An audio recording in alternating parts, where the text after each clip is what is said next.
ഞാനിവിടെ ഒരു 10 ചെയിന് ചെയ്യാൻ പോവാണ്. 1 2 3 4 5 6 7 8 9 10. ഇത് നമുക്ക് ത്രെഡിൽ ചെയ്യാം. ഞാനിവിടെ 9 ചെയിൻ ചെയ്തിട്ടുണ്ട്. 1 2 3 4 5 6 7 8 9 ആൻഡ് 10. ഓക്കെ, 10 ചെയിൻ ചെയ്തിട്ടുണ്ട്. അടുത്തത് ഇത് ഇപ്പം 10 ചെയിന് കറക്റ്റായി. ഇനി ഞാനിപ്പം ഇവിടുന്ന് ഇപ്പം നമ്മൾ ഫസ്റ്റ് സ്റ്റാർട്ട് ചെയ്തത് ഇവിടുന്നാണ്. 1 2 3 4 5 6 7 8 9 10. ഓക്കെ, 12 വിചാരിക്കുന്നു. പിന്നെ നമ്മൾ തുടങ്ങാൻ പോകുന്നത് നെക്സ്റ്റ് ഉള്ളത് നമ്മൾ ചെയ്യാൻ പോകുന്നത് ഇവിടെയാണ്. ഇവിടുന്ന് ഇങ്ങോട്ടാണ് തിരിച്ച് ചെയ്യാൻ പോകുന്നത്. അപ്പം ഈ ഫസ്റ്റ് ചെയിനിൽ ഞാൻ എന്താ ചെയ്യാൻ പോകുന്നത്, ഇത് ഇപ്പം നമ്മൾ ഇവിടെയാണ് നമ്മുടെ ഫസ്റ്റ്. ഓക്കെ, സെക്കൻഡ് ചെയിനിലോട്ട്, ഇവിടുന്ന് സെക്കൻഡ് ചെയിനിലോട്ട് ഞാനിവിടെ ഒരു സ്ലിപ്പ് സ്റ്റിച്ച് ഇടാൻ പോവുകയാണ്. അപ്പം ഇതാണ് എൻ്റെ ഫസ്റ്റത്തെ ചെയിൻ. ഓക്കെ, ഇവിടെ ഞാൻ സ്ലിപ്പ് സ്റ്റിച്ച് എങ്ങനെയാണ് ഇതിൻ്റെ ഉള്ളിൽ കൂടെ വലിക്കുക, എന്നിട്ട് അടുത്തത് ഇതിൽ കൂടെ. ഓക്കെ, അപ്പോൾ ഇവിടെ സ്ലിപ്പ് സ്റ്റിച്ചായി. ഇനി 8ാമത്തെ ചെയിനിലോട്ട് ഞാൻ ഒരു സിംഗിൾ ക്രോഷ്യ ചെയ്യാണ്. 7ാമത്തെ സ്റ്റിച്ചിലോട്ടും ഒരു സിംഗിൾ ക്രോഷ്യ ചെയ്യാണ്. സിംഗിൾ ക്രോഷ്യ നമുക്ക് എങ്ങനെയൊക്കെ റെപ്രസെൻറ്റ് ചെയ്യാം, ഒന്നെങ്കിൽ പ്ലസ് അല്ലെങ്കിൽ ഇൻറ്റു. അപ്പോൾ അടുത്ത 2 ചെയിനിലോട്ട് ഞാൻ സിംഗിൾ ക്രോഷ്യയാണ് ചെയ്യാൻ വേണ്ടി പോകുന്നത്. ഒരു സിംഗിൾ ക്രോഷ്യ ചെയ്തു, അടുത്തൊരു ചെയിനിലോട്ട് അടുത്തൊരു സിംഗിൾ ക്രോഷ്യ.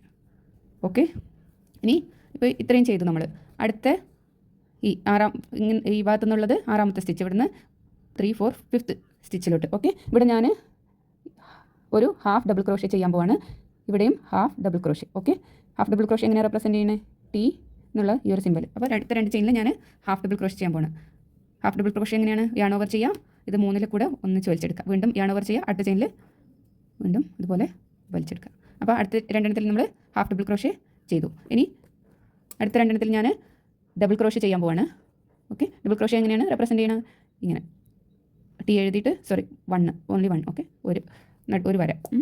ഓക്കെ, അടുത്ത 2 നമ്മൾ ഡബിൾ ക്രോഷ്യ എന്ന് പറയുന്നത് ഫസ്റ്റ് യാൺ ഓവർ ചെയ്തിട്ട് ആദ്യത്തെ 2 ലൂപ്പിലേക്ക് ഇതുപോലെ, നെക്സ്റ്റ് ലൂപ്പിലോട്ട് ഇതുപോലെ. ഇനി ഒരു ചെയിനിലും കൂടെ നമുക്ക് ചെയ്യാം. യാൺ ഓവർ ചെയ്തു, ഇതിൻ്റെ ഉള്ളിൽ കൂടെ എടുത്തു, വലിച്ചെടുത്തു, വീണ്ടും യാൺ ഓവർ, ആ 2 സ്റ്റിച്ചിലൂടെ അടുത്തൊരു യാൺ ഓവർ. ഓക്കെ, ഇതുപോലെ.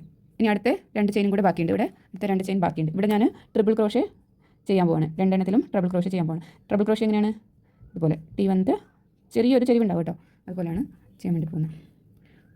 ട്രിപ്പിൾ ക്രോഷ്യ ആകുമ്പോൾ 2 പ്രാവശ്യം നമ്മൾ ഇതുപോലെ ചുറ്റി കൊടുക്കുക, ഉള്ളിലൂടെ വലിക്കുക, വീണ്ടും ആദ്യത്തെ 2 കൂടെ യാൺ ഓവർ ചെയ്യുക, അടുത്ത 2 യാൺ ഓവർ ചെയ്യുക, വീണ്ടും അടുത്ത 2 ഇതുപോലെ നമുക്ക് ആദ്യത്തെ 2 അടുത്ത 2 കൂടെ. ഇപ്പോൾ നമ്മൾ ഇത്രയും ചെയ്ത റിസൾട്ടാണ് ഇപ്പോൾ ഇത് ചെയ്തിട്ടുള്ളത്. കണ്ടോ, ഇതുപോലെ നമുക്ക് തന്നെ പാറ്റേൺ ഉണ്ടാക്കിയെടുക്കാൻ പറ്റും.